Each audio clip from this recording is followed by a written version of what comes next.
सबसे पहले खामोशी, खामोश। अहम बातें करनी है आप सबसे, ज़रा आराम से, आराम से, आराम से। मुझे अंदाज़ा है आपके जोश और जुनून का, लेकिन थोड़ी सी खामोशी ताकि मेरी आप बातें सुनें। अली ज़ैदी, सबसे पहले आपको और आपकी टीम को, जो अभी आपने सिंध का दौरा किया, मैं आपको खराज तहसीन पेश करता हूं। हमें सबको आपके दौरे से एक चीज वाज़ेह हो गई कि सारे पाकिस्तान में जो खित्ता सबसे ज्यादा तब्दीली चाहता है वो सिंध है। सिंध के लोग आजादी चाहते हैं ये डाकू जरदारी से, और इंशाअल्लाह आपने तो दौरा कर लिया, अली ज़ैदी और शाह महमूद आप भी थे उनके साथ। अब अगले बारी मैं आ रहा हूं अंदरूनी सिंध का दौरा करने के लिए आपके साथ। मेरी अब मिशन है कि जो जुल्म सिंध के लोगों से हो रहा है, ये जो 14 साल जरदारी माफिया ने सिंध के साथ किया है, मैं सिंध, अंदरूनी सिंध के लोगों को खास तौर पे आज पैगाम देना चाहता हूं कि आजादी का वक्त इंशाअल्लाह आ गया है। उसके बाद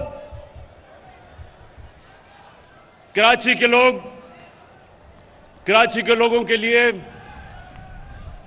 एक तो मैं आप सबको केसीआर की मुबारक देता हूं,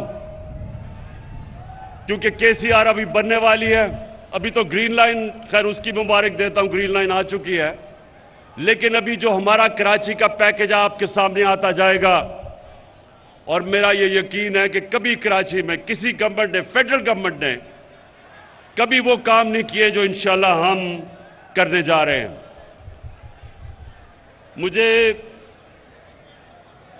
अपनी कौम का शुक्रिया अदा करना चाहता हूं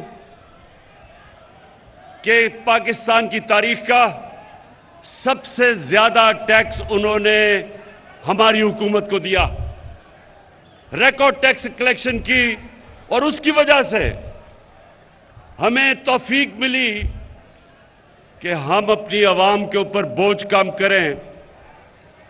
हमने 20 रुपए पेट्रोल और फजलुर रहमान को कम किया।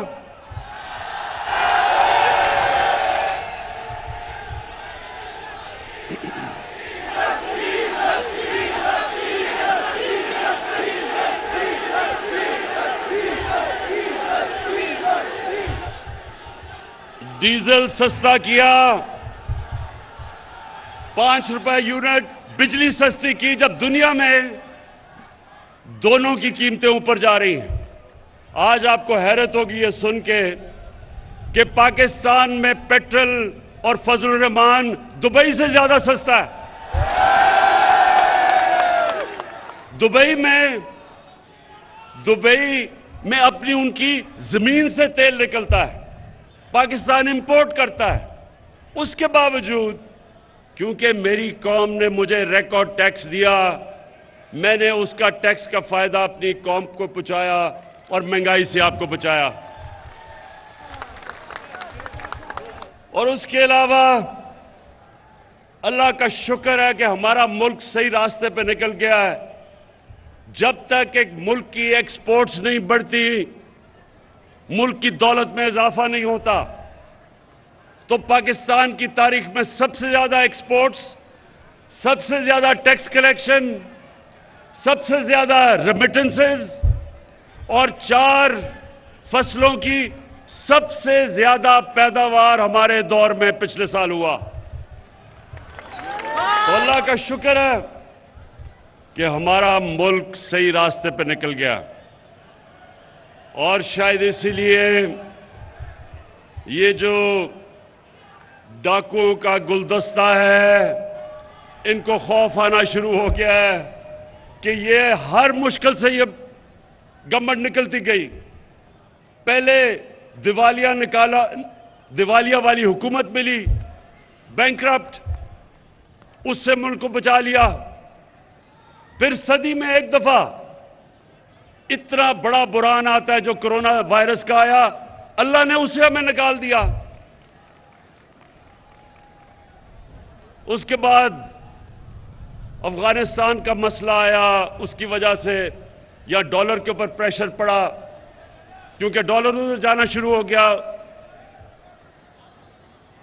अफगानिस्तान की फिजा की वजह से, कि एक खौफ था लोगों को कि हालात क्या बिगड़ेंगे। डॉलर लिए लोगों ने, तो यहां प्रेशर पड़ा हमारे पे, उससे अल्लाह ने हमें बचाया। फिर अब यूक्रेन, इसकी वजह से और ज्यादा गंदम ऊपर, तेल ऊपर, कोयला ऊपर, गैस ऊपर। लेकिन अल्लाह का करम है कि मैंने अपनी कौम को इन सारी चीजों से बचाया है।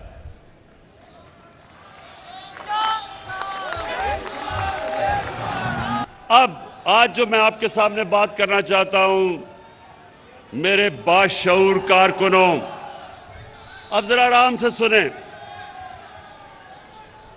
इन्होंने अदम एतमाद की तहरीक चलाई।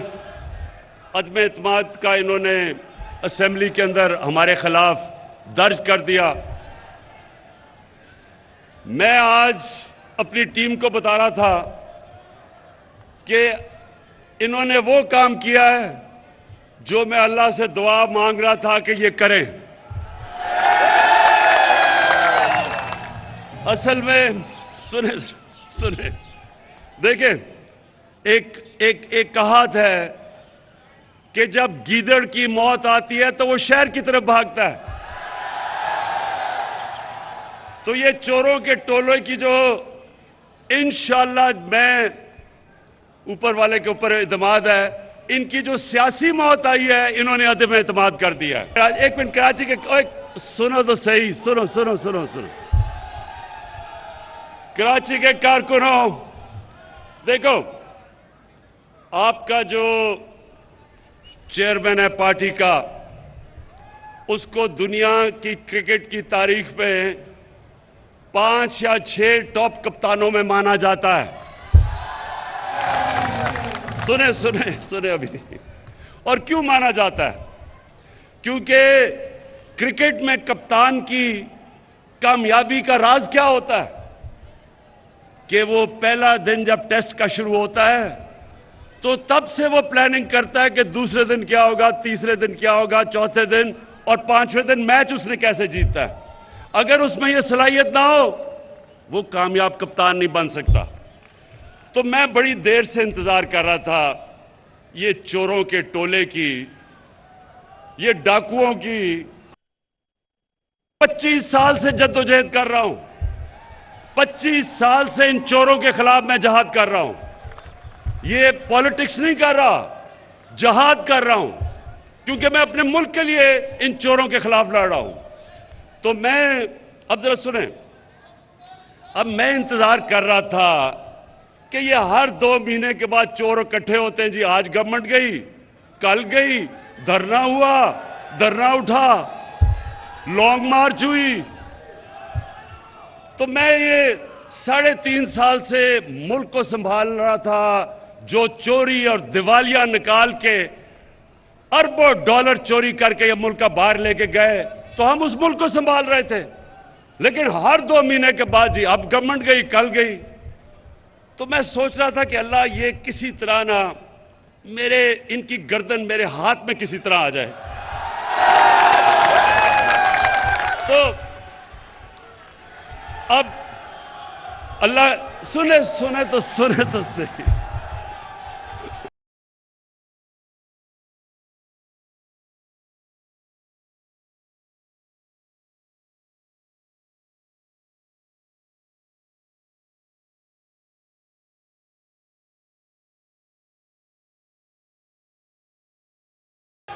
अल्लाह, सुने अल्लाह मेहरबान है, रहमान और रहीम है। एक इंसान जो अल्लाह से मांगता है अपनी कौम के लिए, उसकी ज्यादा दुआएं सुनता है। तो ऊपर वाले ने मेरी दुआ सुनी ली और मैं दुआ ही कर रहा था कि किसी ना किसी तरह ये अदम एतमाद की वो दर्ज कर दे। अब क्या होगा, अब जरा सुने, मैं आपके सामने रख रहा हूं। ये उधर आ गए हैं, ये उधर फंस गए हैं। जिधर ये सिर्फ उधर फंसे नहीं है ट्रैप में, ये उधर नहीं फंसे कि सिर्फ ये इनकी अदम एतमाद की तहरीक फेल होगी, ये इधर नहीं फंसे। कप्तान ने आगे की तैयारी की हुई है। अदम एतमाद की तहरीक जब इंशाल्लाह ये जब हम जीतेंगे, उधर मैं रुकूंगा नहीं, मैं इनके पीछे जाऊंगा, मैं इनको छोड़ूंगा नहीं। जो अब तक मेरे हाथ बंधे हुए थे, फंसे हुए थे, कभी ये मसला, कभी दुनिया का, अब जिस तरह मैंने बताया कोरोना आ गई तो लॉकडाउन हो, मेरे अब हाथ, वो जो जंजीर बली हुई थी ना, वो अब खुल जाएगी।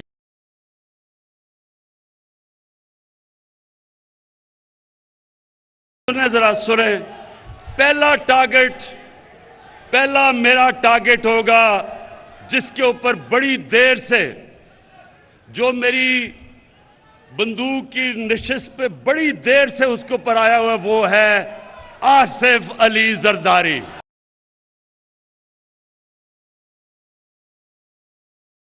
ये आदमी, ये जालिम आदमी जो पुलिस को इस्तेमाल करता है, लोगों को मरवाता है, गुंडों को इस्तेमाल करता है, जुल्म करता है, चोरी करता है। जरदारी सिस्टम में ये हर चीज के ऊपर कमीशन खाता है, सारी दुनिया में बाहर पैसा भेजता है।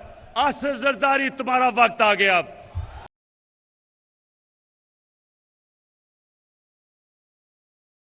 हर जगह ये पीछे फिरता है, पैसे के टोकरे लेके।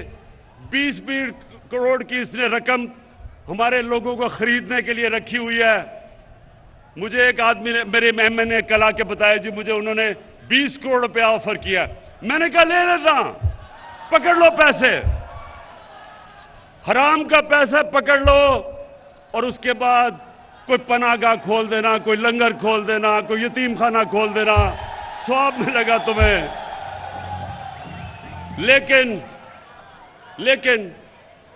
लेकिन जरदारी, ये जो जब तुम्हें नैब बुलाती है तो कमर में दर्द हो जाती है। दूसरी तरफ आपने देखा होगा मकसूद चपड़ासी वाला। कौन है वो मकसूद चपड़ासी वाला? मकसूद चपड़ासी वाला शोबाज, जूते पॉलिश करने वाला, बूट पॉलिश करने वाला, वो इसके साथ मिल गया है, क्योंकि उसको पता चल गया है कि वक्त आ गया है। अब वो जो खींचता गया है, जी मेरी हर रोज जब केस हो, मुझे कभी कोरोना हो जाता है, कभी उसका वकील नहीं आता, कभी कमर में दर्द हो जाती है। लेकिन मकसूद चपड़ासी वाला, तुम्हारा टाइम भी आ गया है। तुम्हारा भी, तुम्हें पता है कि अगले 3 महीने के बाद तुम पूरी तरह जेल में डालोगे, और जो तुमने अरबों रुपया इस मुल्क के बाहर, अपने बेटे को बाहर बैठाया हुआ है, अपने दामाद को बाहर बैठाया हुआ है, फिक्र ना करो, उनको से पैसा हम वापस लाके बिजली की कीमत और कम करेंगे।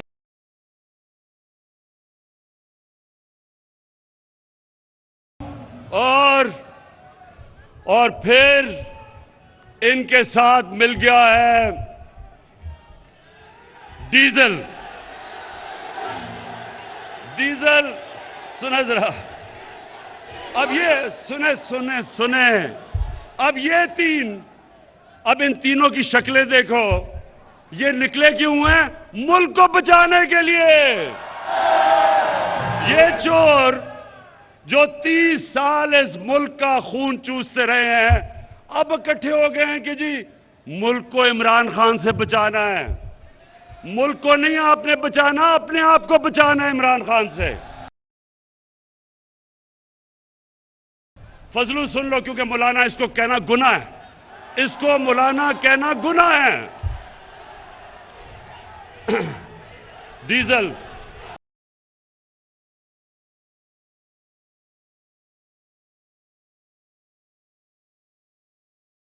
इज्जत जिल्लत ऊपर वाला देता है।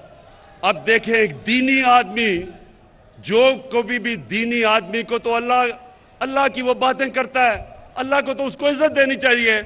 इसका नाम लो तो लोग डीजल डीजल की आवाजें लगा देते हैं, शर्म की बात है। तो फजलू, मिस्टर डीजल, तुम भी तैयार हो जाओ।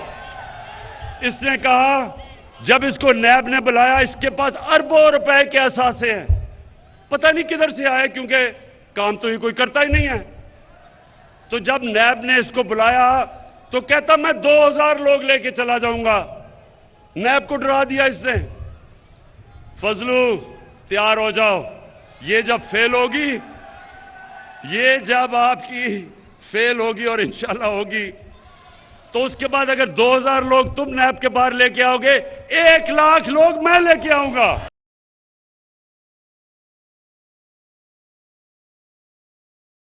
तुमने इस मुल्क का, दीन का काफी, हमारे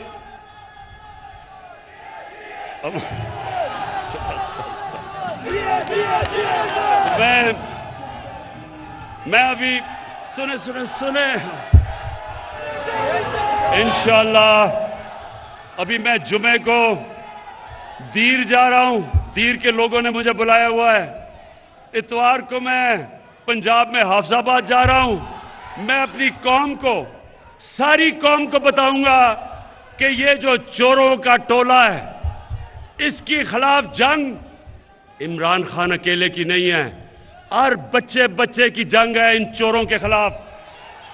हर पाकिस्तान की, चाहे औरत हो, चाहे मां हो, चाहे बाप हो, हम सब ने ये जो 30 साल इस मुल्क से करते रहे हैं, हमने सब ने मिलके इनको उधर पहुंचाना है जिधर इनको बहुत देर से पहुंचना चाहिए था, पाकिस्तान के जेलों के अंदर।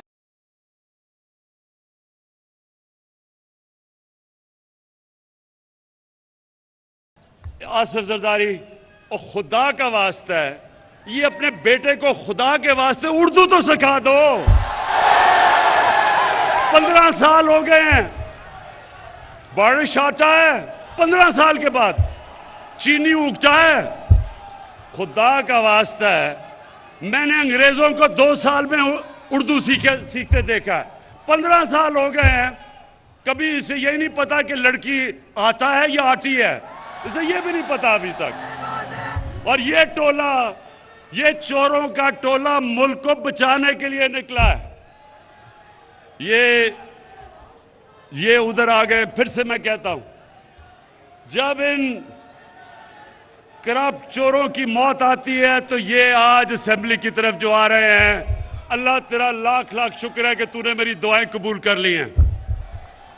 और इंशाअल्लाह मेरे पाकिस्तानियों, मेरे कराची के लोगों, इंशाअल्लाह ये मुल्क एक बड़े अजीम ख्वाब का नाम है।